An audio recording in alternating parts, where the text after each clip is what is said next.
Hello everyone. इस video में हम एक ऐसी मूवी की स्टोरी सुनाने वाले हैं जो कि बहुत ही ज्यादा मजेदार स्टोरी पे बेस्ड है और इसीलिए आपको ये कहानी सुनने में मजा भी आएगा। लेकिन अभी तक अगर आपने इस प्यारे से चैनल को सब्सक्राइब नहीं किया है तो सब्सक्राइब जरूर करें। तो बढ़ते हैं कहानी की तरफ। तो इस मूवी की शुरुआत होती है एक्टर राजकुमार राव से और फिर हम ये जानते हैं कि मूवी में इनका नाम विक्की है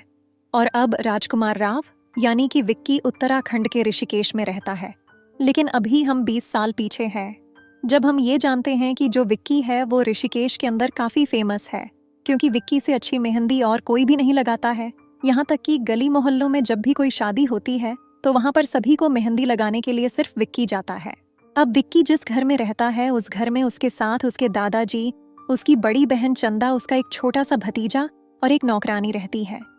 अब विक्की जिस मोहल्ले में रहता है उसी मोहल्ले के अंदर एक और घर होता है और वो घर होता है विद्या का और विद्या को प्ले किया है तृप्ति डिमरी ने। फिर विक्की को विद्या के घर बुलाया जाता है ताकि वह सबको मेहंदी लगा सके और इसलिए जैसे ही विक्की विद्या के घर पहुंचता है वैसे ही उसे ये पता लगता है कि असल में आज के दिन विद्या की सगाई हो रही है। और ऐसा इसीलिए हो रहा होता है क्योंकि जो विद्या के फादर होते हैं उन्होंने बहुत ही जल्दी उसकी सगाई फिक्स कर दी होती है। लेकिन फिर यहीं पर हम ये भी जानते हैं कि विक्की और विद्या आपस में एक दूसरे से प्यार करते हैं और वो एक दूसरे से शादी भी करना चाहते हैं। और इसके लिए विक्की विद्या से अकेले में पूछता है कि आखिरकार वो सगाई के लिए कैसे राजी हो गई। लेकिन इसी का जवाब देते हुए विद्या उसे ये बताती है कि उसके फादर ने सगाई बहुत जल्दीबाजी में रखी थी लेकिन वो इस सगाई को नहीं करना चाहती और इसीलिए वो विक्की से कहती है कि वो इस काम में उसकी हेल्प करें। अब इसके लिए विक्की विद्या को एक आइडिया देता है जिसके बाद जब शाम को सगाई स्टार्ट होती है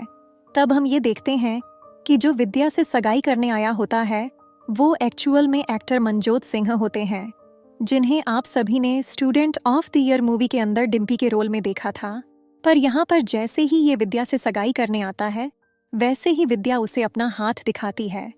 जहाँ पर उसके हाथ की मेहंदी में विक्की का नाम लिखा होता है। और सिर्फ यही नहीं बल्कि वो उसे भड़काने के लिए कई बातें बोलती है और उसे यकीन करवा देती है कि वो विक्की से प्यार करती है। हालांकि सिर्फ ये नहीं बल्कि इसके साथ ही यहाँ पर विक्की भी आता है और वो भी प्लान के हिसाब से मनजोत सिंह के मन में शक डाल देता है जिसके बाद ही मनजोत सिंह विद्या से अपनी सगाई तोड़ देता है और वो सगाई के मंडप से अपनी फैमिली को लेकर वहां से चला जाता है। लेकिन ये देखकर विद्या के जो फादर होते हैं उन्हें बहुत ज्यादा दुख होता है और इसीलिए वो सगाई के अंदर सभी से कहते हैं कि आखिरकार अब उनकी बेटी से कौन सगाई करेगा और कौन शादी करेगा। लेकिन अब इस बात को सुनते ही वहां पर जितने भी लोग होते हैं वो सब ये बोलते हैं कि विद्या की जो सगाई है वो विक्की की वजह से टूटी है और इसीलिए अब विक्की को ही विद्या से सगाई और शादी करनी पड़ेगी। और अब क्योंकि ये विक्की और विद्या का ही प्लान होता है इसीलिए विक्की भी सगाई और शादी के लिए हाँ बोल देता है। लेकिन यहीं पर ही विद्या का जो फादर होता है वो विक्की के फादर से बोलता है कि असल में पहले जिस लड़के से विद्या की सगाई हो रही थी उसकी फैमिली से उनकी डील हुई थी कि विद्या की शादी में कोई भी खर्चा वो लोग नहीं देंगे बल्कि सारा का सारा खर्चा लड़के वाले देंगे।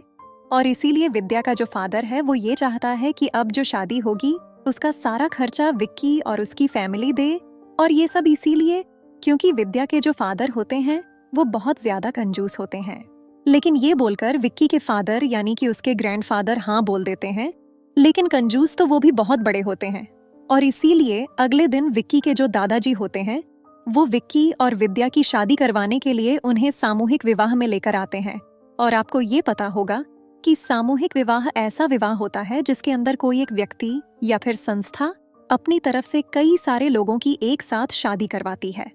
और इसी तरह से हमें भी यहाँ ही पता लगता है कि बेसिकली इनके एरिया का एक लोकल पॉलिटिशियन है जो पॉलिटिशियन टाइम टाइम पर अपने पैसों से बहुत सारे लोगों का सामूहिक विवाह करवाता है। और सिर्फ ये नहीं बल्कि उस पॉलिटिशियन के पास एक होटल भी है जिसके लिए वो जिनकी भी शादी करवाता है वो उन सभी को फर्स्ट नाइट बिताने के लिए अपने होटल्स के अंदर रूम देता है, वो भी बिल्कुल फ्री में। फिर इसी सामूहिक विवाह के अंदर विक्की और विद्या की शादी हो जाती है जिसके बाद वो लोग होटल के रूम में अपना फर्स्ट नाइट बिताते हैं और फिर विक्की और विद्या अपने घर में साथ में रहने लगते हैं। अब कुछ दिन बाद ही विक्की ये प्लान करता है कि उसे विद्या को लेकर हनीमून पे जाना चाहिए और फिर इसके लिए विक्की और विद्या दोनों गोवा जाते हैं और वहां जाकर होटल के रूम में आ जाते हैं। अब यहाँ पर आकर विक्की विद्या से बोलता है कि उन्हें यहाँ पर अपनी कुछ प्राइवेट वीडियोस बनानी चाहिए ताकि इन वीडियोस के जरिए वो लोग अपनी मेमोरीज को अपने पास रख सके। अब ये सुनकर पहले तो विद्या मना करती है, लेकिन बाद में वो ऐसा करने के लिए तैयार हो जाती है, जिसके बाद ही विक्की और विद्या अपनी वीडियोस को रिकॉर्ड कर लेते हैं। अब इसके बाद ही विक्की और विद्या हनीमून से वापस आते हैं और जब वो दोनों घर आते हैं तब वो ये देखते हैं कि विक्की की बहन चंदा भी उनके घर वापस आ चुकी है, जो कि कुछ महीने पहले म्यूजिक वीडियोस को शूट करने के लिए मुंबई गई थी। अब इसके बाद विक्की और विद्या अपने रूम में आते हैं और फिर वो दोनों मिलकर ये प्लान करते हैं कि जिस वीडियो को उन दोनों ने रिकॉर्ड किया है उसे उन दोनों को देखना चाहिए। अब विक्की ने अपनी वीडियो को कैसेट के अंदर रिकॉर्ड किया होता है, जो कैसेट्स गोल होते हैं और वो डीवीडी प्लेयर्स के अंदर चलते हैं, और इसीलिए यहाँ पर उस कैसेट को प्ले करने के लिए विक्की उसे अपनी डीवीडी प्लेयर में डालता है और टीवी में अपनी वीडियो को स्टार्ट कर देता है।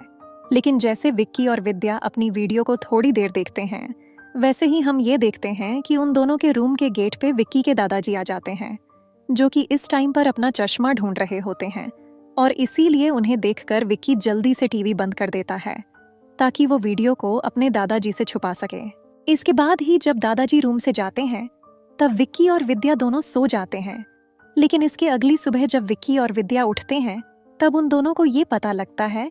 कि रात को उनके घर में चोरी हुई थी, और जिसने भी रात को उनके घर में चोरी की थी उसने उनके घर से सारा कीमती सामान चुरा लिया था। यहाँ तक कि विक्की के दादाजी के पास उनकी एक पुश्तैनी तलवार थी, जिस पुश्तैनी तलवार को भी चोर ने चुरा लिया था। अब चोरी की खबर सुनते ही विक्की सीधा अपने रूम में जाता है और वहां जाकर अपने डीवीडी प्लेयर को चेक करता है, लेकिन उसके रूम में ना तो डीवीडी प्लेयर होता है और ना ही टीवी होता है, क्योंकि रात को चोर ने उन दोनों चीजों को भी चुरा लिया होता है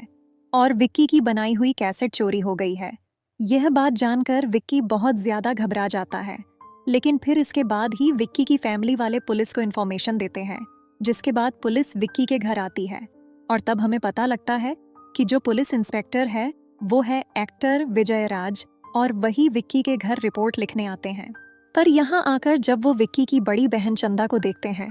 तब वो उस पे फिदा हो जाते हैं, और इसीलिए उनके और चंदा के मूवी में कई सारे कॉमेडी सीन्स हैं, जिनमें से कुछ सीन्स यहाँ पर भी आते हैं। लेकिन फिर इसके बाद ही पुलिस चोरी की कंप्लेंट लिख के वहां से चली जाती है,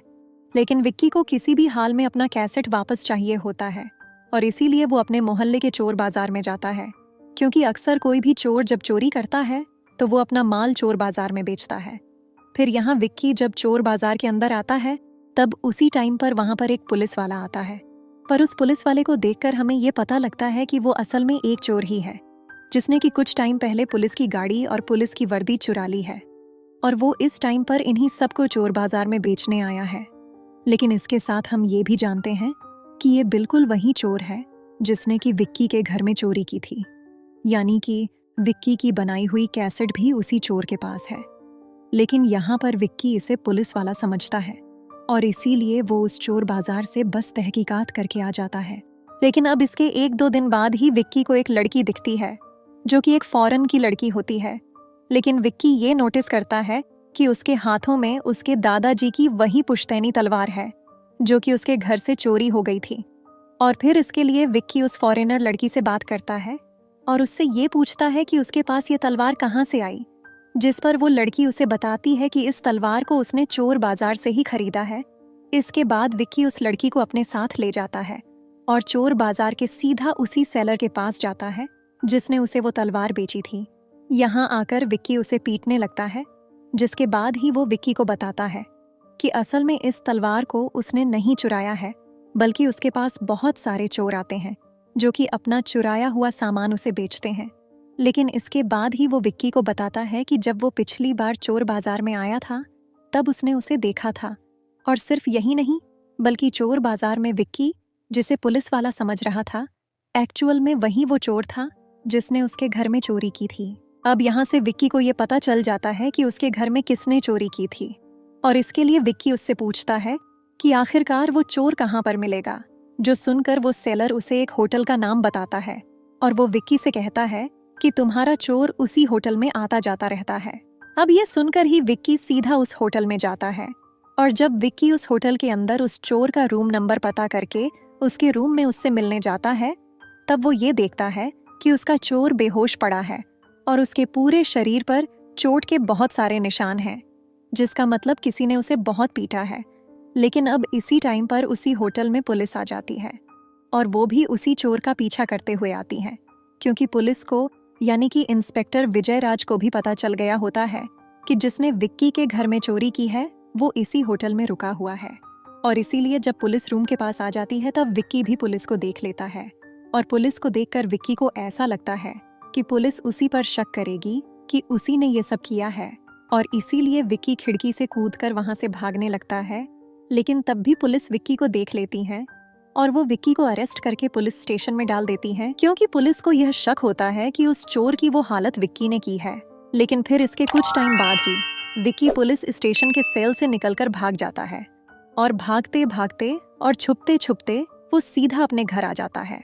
लेकिन विक्की के घर पहुंचने से पहले हम ये देखते हैं कि विक्की के घर पे कोई अचानक से फोन करता है और उस फोन को विक्की की वाइफ विद्या अटेंड करती है। और वो जैसे ही फोन उठाती है वैसे ही फोन पर कोई आदमी उससे कहता है कि विक्की और विद्या की जो वो वाली वीडियो का कैसेट है वो उसके पास है, और इसीलिए अगर उन दोनों को अपना कैसेट वापस चाहिए तो उन्हें 50 लाख लेकर रात को कब्रिस्तान में आना पड़ेगा। हालांकि इसी टाइम पर हम ये भी देखते हैं कि विक्की के घर में जो दूसरा लैंडलाइन का फोन होता है उस फोन को विक्की की बड़ी बहन चंदा पिक करती है और इसीलिए कैसेट की सारी बातें वो भी सुन लेती है। क्योंकि दोस्तों, आप सबने पुरानी मूवीज के अंदर कई बार ये देखा होगा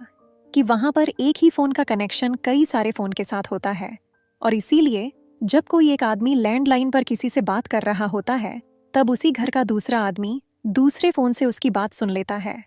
और यहाँ पर भी बिल्कुल ऐसा ही होता है। लेकिन जैसे ही चंदा कैसेट वाली बात को सुनती है वैसे ही उसे ऐसा लगता है कि शायद से कोई उसे ही ब्लैकमेल कर रहा है,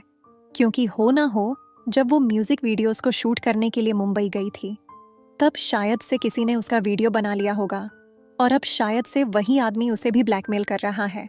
और फिर इसके लिए वो इस बारे में पुलिस को इन्फॉर्मेशन दे देती हैं और फिर वो सभी रात को कब्रिस्तान जाते हैं ताकि उन्हें वहां पर कैसेट मिल सके।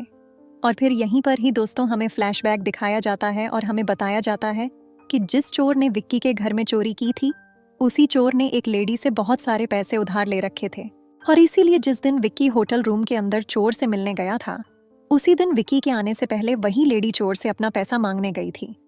और अब क्योंकि उस लेडी के साथ उसके 2 गुंडे भी थे,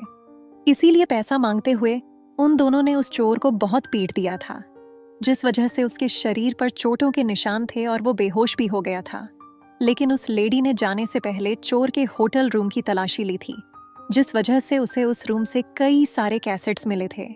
और ये सारे कैसेट्स चोर को एक गाड़ी के अंदर से मिले थे, जिस गाड़ी को भी उसने कुछ टाइम पहले चुराया था। और जिस गाड़ी को उसने चुराया था यानी कि जिस गाड़ी में कैसेट्स थे वो गाड़ी उसी पॉलिटिशियन के साले की थी,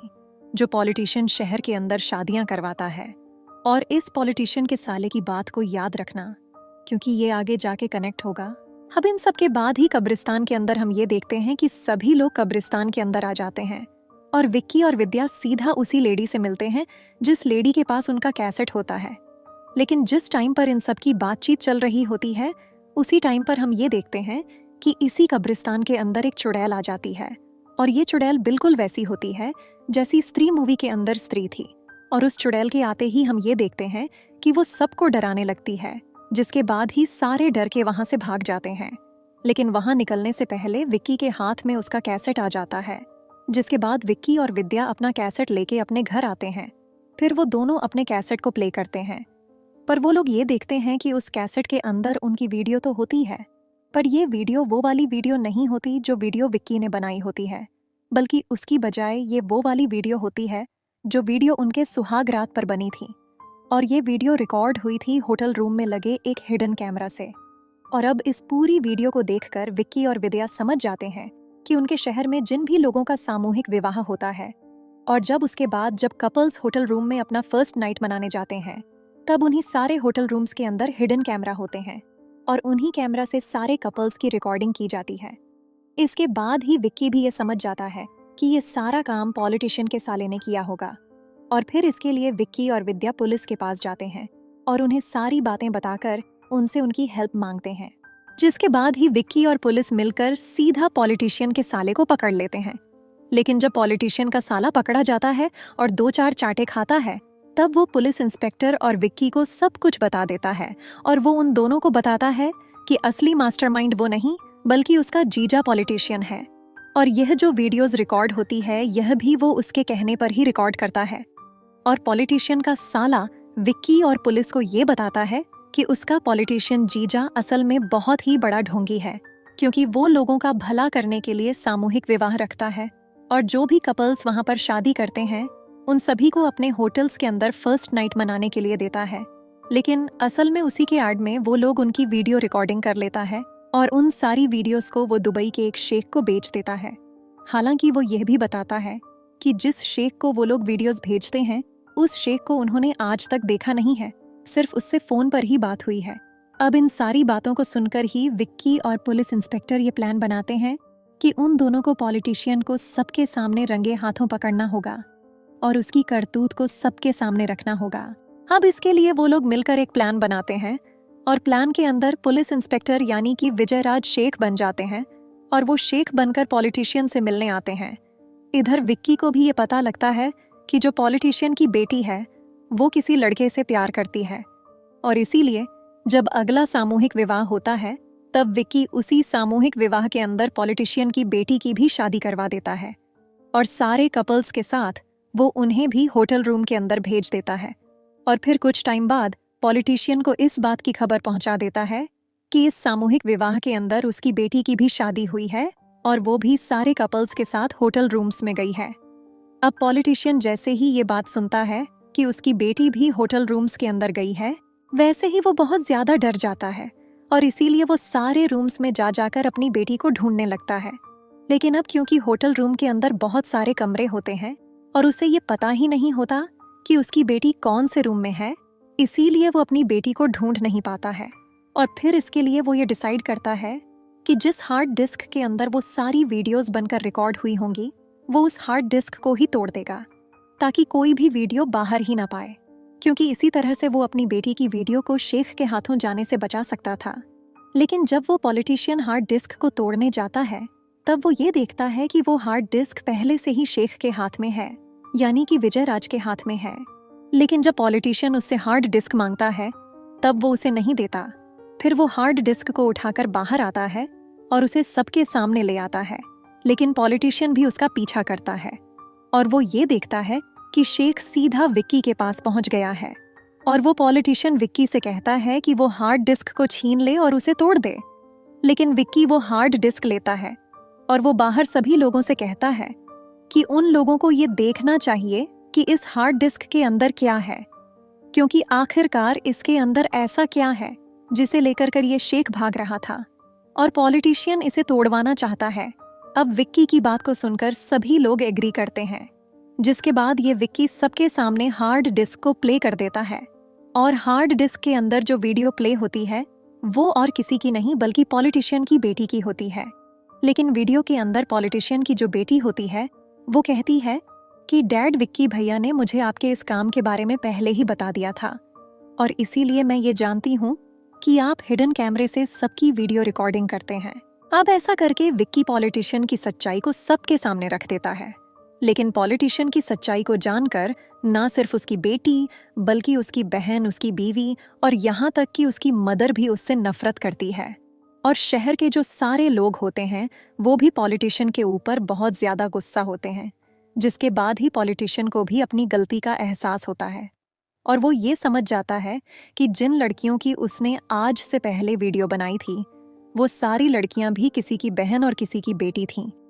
लेकिन फिर इसके बाद पुलिस उसको अरेस्ट करके ले जाती है एंड सारी चीजें बिल्कुल ठीक हो जाती हैं। लेकिन अगर आपने अभी तक रजनीकांत की नई मूवी वेत्ताइयां नहीं देखी हैं तो ये वीडियो जरूर देखिएगा और हाँ, लाइक एंड सब्सक्राइब जरूर करना। मिलते हैं नई इस वीडियो में।